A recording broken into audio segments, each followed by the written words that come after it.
사랑하는 구독자 여러분, 구독, 좋아요는 사랑과 감동입니다.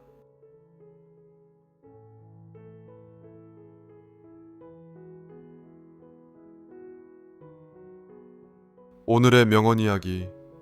한 번 금이 간 거울.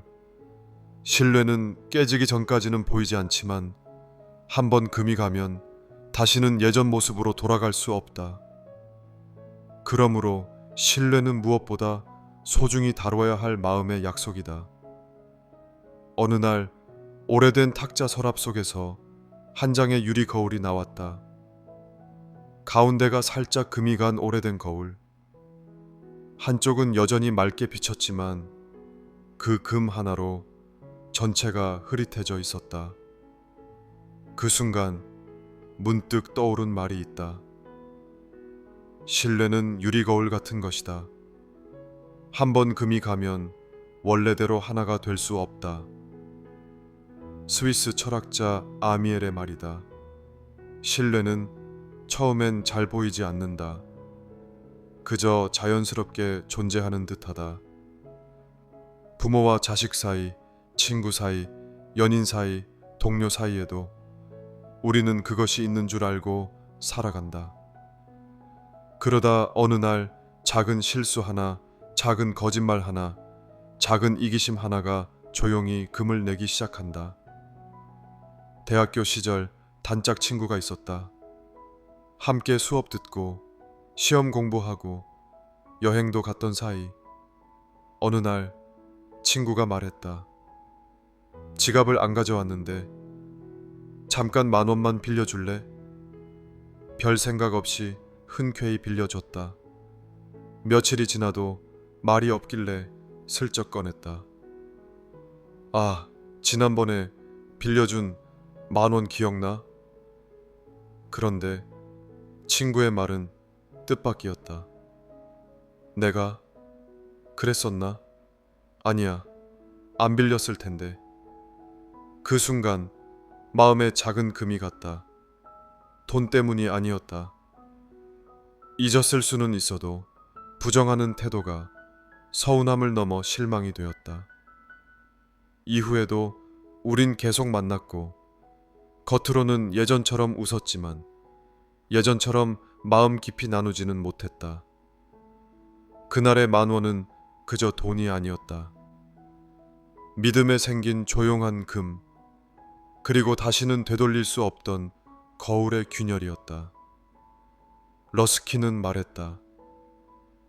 신뢰는 만인의 마음에 있어 유일한 모유이다. 라 로슈푸코는 덧붙였다. 신뢰야말로 재능보다도 교제를 깊게 한다. 신뢰는 결국 마음이다. 그 사람의 말과 행동을 의심 없이 받아들이는 마음. 그리고 그 마음은 한번 어긋나면 돌이키기 참 어려운 것이다. 우리는 가끔 농담처럼 작은 거짓말을 하고 자기 편의를 위해 사소한 사실을 숨긴다. 그때 상대의 마음에는 보이지 않는 금이 생기고 그 금은 시간이 지나면서 완전히 깨진 조각으로 번지기도 한다. 신뢰는 쌓는데 오래 걸리지만 무너지는 건 한순간이다. 그리고 무너진 뒤에는 그 이전처럼 아무 의심 없이 마음을 여는 관계로 돌아가기 어렵다. 그래서 신뢰는 소중한 유리다. 깨지지 않도록 조심히 다뤄야 할 투명한 마음이다. 혹시 지금 우리도 누군가의 신뢰를 조금씩 깎아내리고 있지는 않을까? 그리고 누군가의 무너진 신뢰로 인해 외로움을 감당하고 있지는 않을까? 그렇다면 지금이라도 그 유리 위에 더 이상 금이 가지 않도록 조심히 진심으로 말하고 행동해야 할 것이다. 신뢰는 거울이다. 거울은 우리 자신뿐 아니라 우리와 연결된 사람의 얼굴도 함께 비추기 때문이다.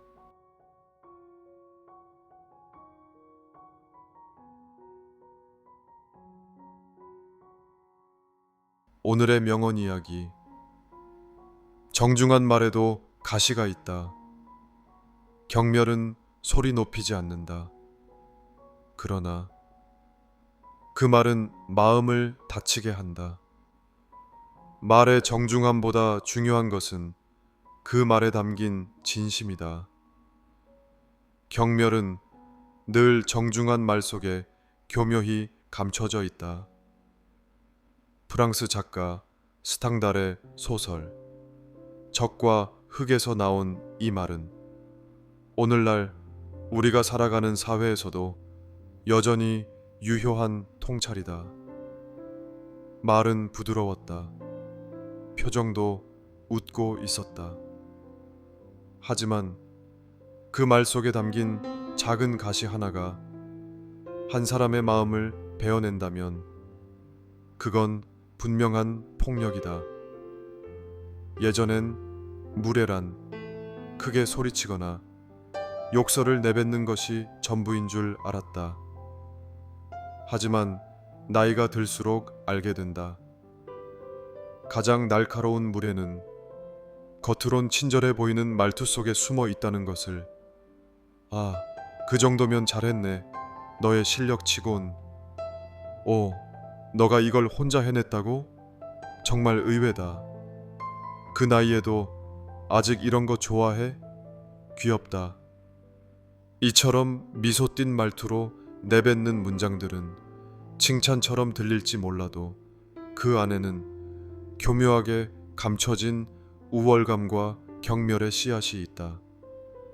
대학을 막 졸업하고 디자인 회사에 입사한 지 6개월쯤 되었을 때였다. 그날도 열심히 작업한 시안 파일을 팀장에게 제출했는데 돌아온 말은 이랬다. 어머, 생각보다 멀쩡하게 했네. 처음엔 기대 안 했거든. 말끝마다 웃음기가 섞였지만 그 말을 들은 순간 내 가슴 한가운데 싸늘한 얼음덩어리 하나가 박히는 기분이었다. 기대도 안 했다는 건 뭐지? 나는 실력 없는 사람으로 보여왔던 걸까? 그날 이후 나는 무의식 중에 그 팀장의 말 하나하나에 예민해졌고 칭찬도 의심했고 자신감도 점점 줄어들었다. 경멸은 그처럼 정중한 포장지에 쌓여 배달되는 독소였다. 프랑스의 철학자 보브나르그는 말했다. 경멸 속에는 자기 명예를 실추시키지 않기 위해 모르는 척해야 하는 경멸도 있다. 즉, 상대를 깎아내리면서도 자기는 정중하고 교양 있어 보이고 싶을 때 사람들은 겉으로는 예의 있는 척 말하고 속으로는 차갑게 경멸을 던지는 것이다. 하지만 우리가 바라는 인간관계는 무례를 정중함으로 감춘 관계가 아니다. 진심이 오가는 따뜻한 관계다. 어쩌면 우리는 격식을 갖춘 말보다 때로는 서툴러도 진심이 묻어나는 말에 더 감동을 받는다. 내가 누군가에게 말할 때 그 말 속에 우월감이 들어가 있지는 않은가? 그 사람의 부족한 부분을 조롱하거나 깔보는 말투는 아니었는가? 돌아봐야 한다. 정중한 말에도 그 말에 상대의 존엄을 세우는 기운이 실려 있어야 비로소 그것은 품격 있는 말이 되는 것이다. 말이란 그 사람의 인격이고 그 사람의 품격이다. 경멸은 쉽게 기억되지 않지만 그 말이 닿았던 감정은 오래 남는다. 오늘도 우리는 말로 누군가를 만나고 말로 관계를 이어가며 말로 상처를 줄 수도 치유할 수도 있다. 그렇기에 겉보기엔 정중하되 속으로는 무례한 경멸의 말을 나는 과연 하고 있지 않은가? 늘 스스로를 돌아봐야 한다. 진정한 예의란 말의 기술이 아니라 마음의 배려에서 비롯된다. 오늘 하루 내 말이 누군가의 마음에 상처가 아닌 따뜻한 위로가 되기를 바란다.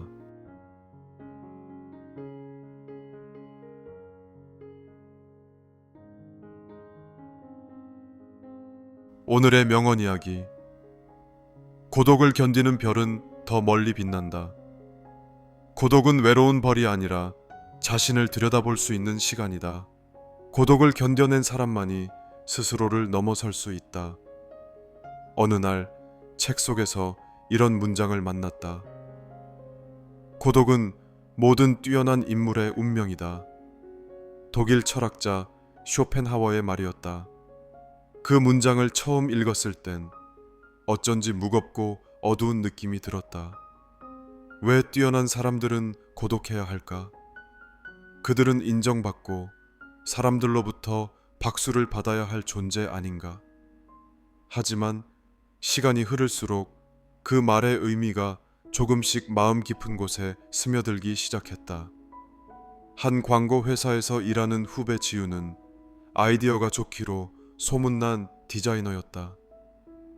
항상 남들과 다른 관점으로 광고 시안을 만들었고 사람들의 시선을 사로잡는 색과 구도를 선택했다. 그런데도 팀에서는 그녀를 외면했다. 너무 튄다는 이유로, 기존 틀에 안 맞는다는 이유로 늘 그녀의 아이디어는 회의실에서 조용히 묻혔다. 결국 그녀는 점점 말수가 줄어들었고 혼자 작업실 구석에서 자기만의 작품을 만들기 시작했다. 그로부터 몇 달 뒤 그녀가 개인 작업으로 낸 영상물이 국제 광고제에서 최우수상을 받았다. 그때서야 사람들은 그녀를 인정했다. 그러나 지우는 조용히 웃으며 말했다. 그 상은 혼자인 시간 덕분에 나온 거예요. 그 시간 없었으면 저도 저를 몰랐을 거예요. 고독은 쉽게 견디기 어려운 감정이다. 특히 사랑받고 싶고 공감받고 싶은 사람에게는 더욱 참기 힘든 무게다. 하지만 고독은 우리를 더 깊은 곳으로 데려간다. 사람들 틈에선 미처 하지 못했던 질문들, 내가 진짜 원하는 것, 내 안에 잠들어 있던 생각과 감정들. 고독은 그것들을 조용히 깨워주는 시간이기도 하다. 보브나르그는 말했다. 고독이 정신에 미치는 영향은 음식이 육체에 미치는 영향과 같다. 음식이 우리 몸을 자라게 하듯 고독은 우리의 내면을 자라게 한다. 사람들의 말에 휘둘리지 않고 세상의 흐름에 묻히지 않고 스스로를 바라보는 시간. 그 시간은 외롭지만 결국 우리를 더 단단한 사람으로 만든다. 뛰어난 인물들이 왜 고독했을까? 그들은 늘 더 나은 무언가를 꿈꾸었기 때문이다. 그들의 생각은 시대보다 앞섰고 그들의 이상은 현실보다 높았다. 그러니 대화를 나눌 이도, 공감할 이도 드물었고 그들의 삶은 외롭고 조용한 고개를 넘는 일이었다. 하지만 역설적이게도 그 고독을 견딘 자들만이 끝내 자신의 뜻을 세상에 전하고 한 시대를 움직이는 사람이 될 수 있었다.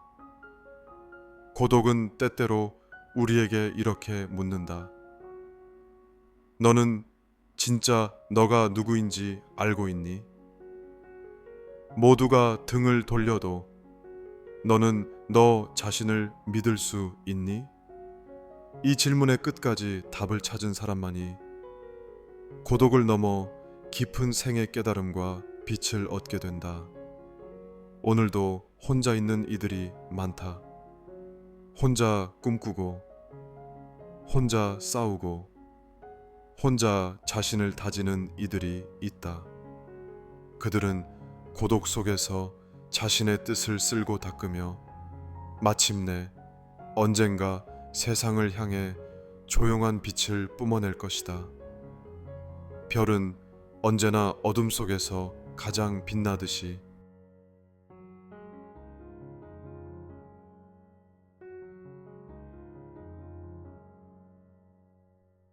오늘의 명언 이야기, 귀 기울이는 마음.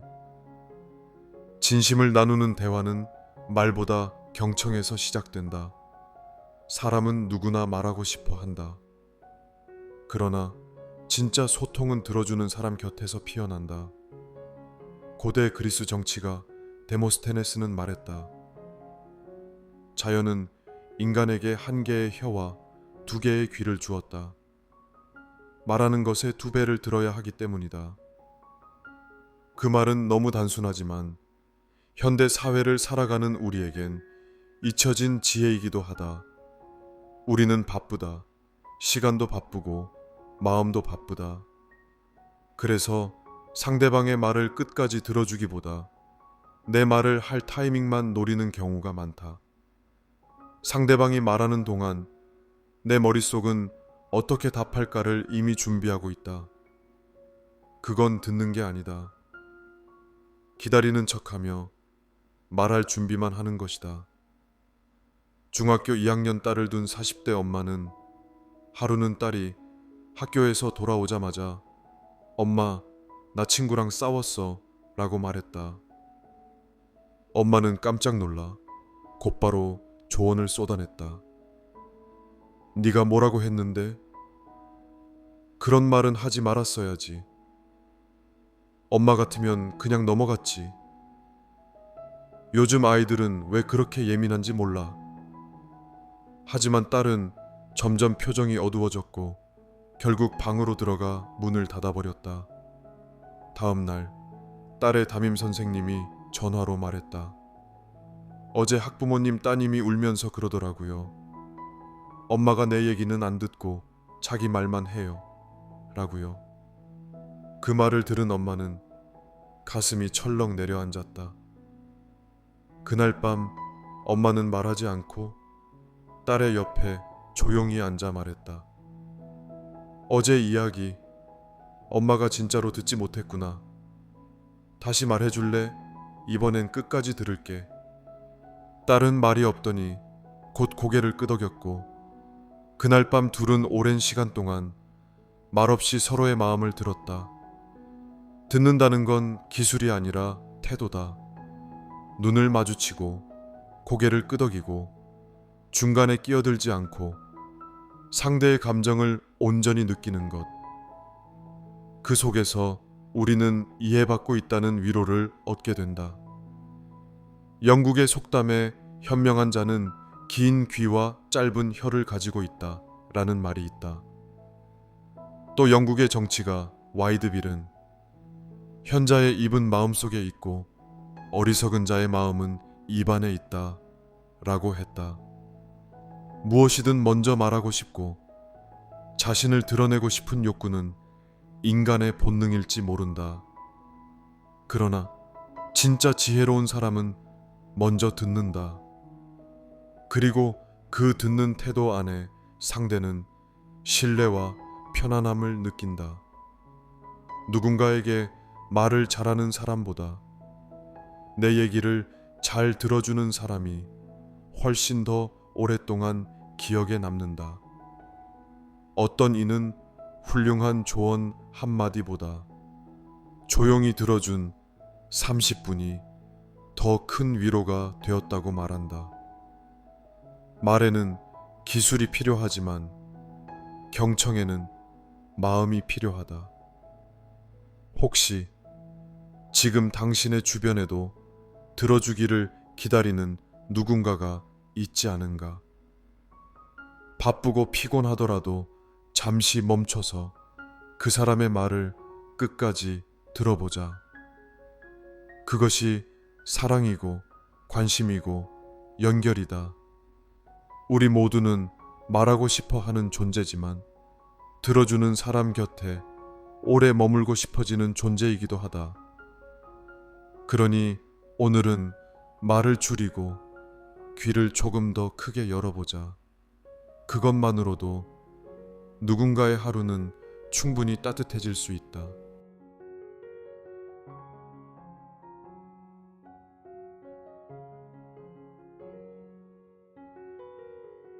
오늘의 명언 이야기. 관대한 마음이 사람을 모은다. 관대함은 허용이 아니라 포용이며 감정의 너그러움은 사람의 마음을 움직이고 하나로 모이게 한다. 참된 관계의 시작은 이해와 기다림이라는 이름의 관대함에서 비롯된다. 관대하면 대중을 얻는다. 공자가 자장에게 한 이 말은 오늘을 사는 우리에게도 여전히 유효한 지침이 됩니다. 우리는 살면서 참 다양한 사람들을 만납니다. 성격이 까다로운 사람, 내 말을 자주 끊는 사람, 도무지 이해할 수 없는 방식으로 살아가는 사람. 그럴 때마다 우리는 흔히 이렇게 말하죠. 내가 왜 저 사람까지 이해해야 해? 나는 참는데 왜 저 사람은 안 변해? 하지만 바로 그때 우리가 먼저 베푸는 관대함이 관계의 온도를 바꿉니다. 공자는 말했습니다. 공손하면 욕보지 않고 관대하면 대중을 얻을 수 있으며 신의가 있으면 신임을 얻고 민첩하게 실천하면 공을 세우며 은혜로우면 사람을 잘 쓸 수 있다.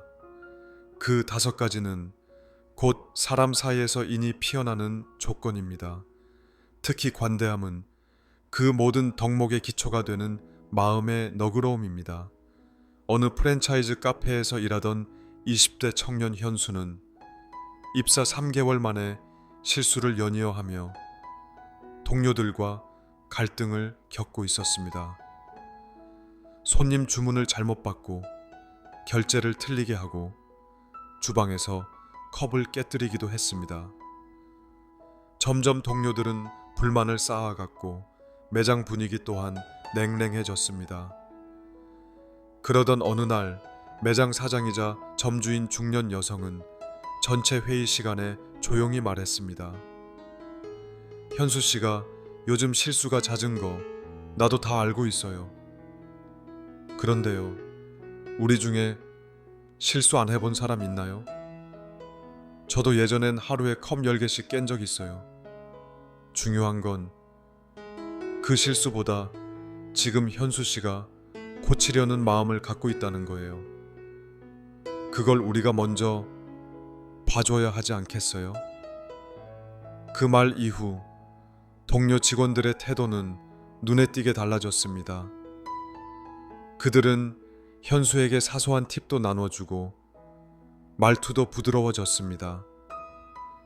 현수는 2달 뒤엔 누구보다 꼼꼼하고 빠른 직원으로 성장했고 카페는 지금도 매달 직원 만족도가 가장 높은 지점으로 뽑히고 있습니다. 관대함은 실수를 덮어주는 것이 아닙니다. 그 실수 뒤에 있는 성장하려는 마음을 먼저 믿어주는 것입니다. 그 한 사람을 향한 관대한 시선이 팀 전체를 변화시키고 결국은 많은 사람의 마음을 사로잡은 것이죠.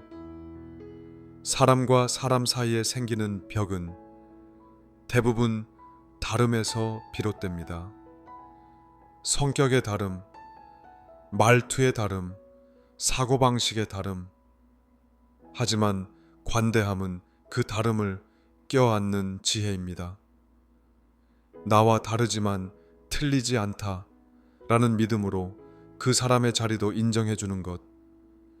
그것이 진짜 품격 있는 교제의 시작입니다. 요즘 같은 각박한 시대에 관대한 사람은 쉽게 이용당하는 사람으로 오해받기 쉽습니다. 하지만 진짜 관대한 사람은 자신의 신념 안에서 사람을 품는 사람입니다. 그런 사람 곁에는 자연스럽게 사람이 모입니다.